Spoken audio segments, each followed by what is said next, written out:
Damn shame. We going through a bad drought and a heat wave, and all my sod that we put in a few months ago, now it's starting to damn die. Oh. But y'all ain't come here to listen to me talk about my grass. Y'all came here to hear about some old penitentiary talk.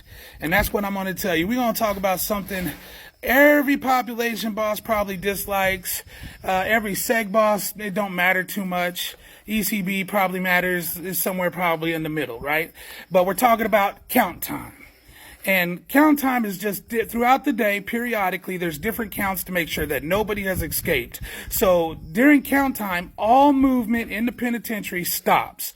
The inmates stop, the bosses stop, everybody is stopping everything that they're doing. And right before count, somebody gets on the intercom and they go, prepare to count. Prepare to count, and then a few minutes will go by, and when it's a precise time, whether it be 7 or 8 or whatever time, they'll be like, count time, and then every boss gets a little clipboard, and they walk into a section, and the boss is going to yell out, count time, you know what I mean? And then all the inmates that are not in the house, which it means AKA their cell, will line up, and they have their ID. Well, so first of all, there's a roster count and a regular count. A regular count, the inmates will line up, and they'll be like, cell whatever top, cell whatever bottom if you're population.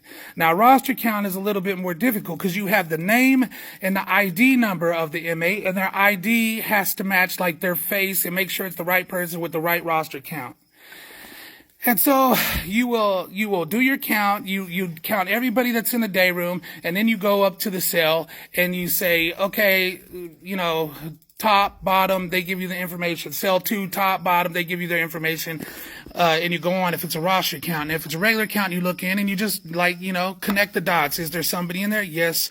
Check it. If there's not, leave it blank.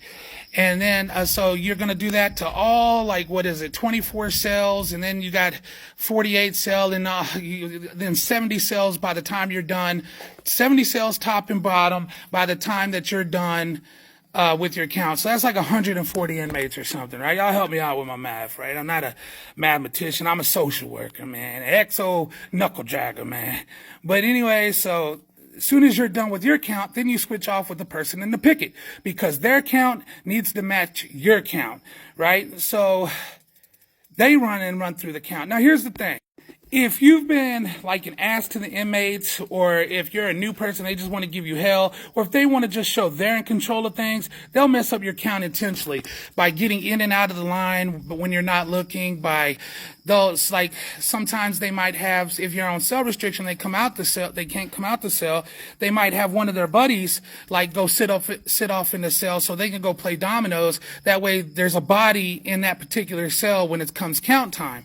And if you're not familiar with that part of that section, you may not know what, but damn sure don't know everybody's name, but faces you can kind of get familiar with, especially people that are kind of in trouble and stuff usually, but yeah, so they can screw up your count, but they have little proxies in their cell and stuff. And that's why a roster count is important. But if you're not paying attention, looking at the IDs, and they're just letting them tell you their number, my number's da da da da da. Well, they can memorize their buddy's number. That's not even a thing. We'll do a part 2 to this count time stuff because it's running.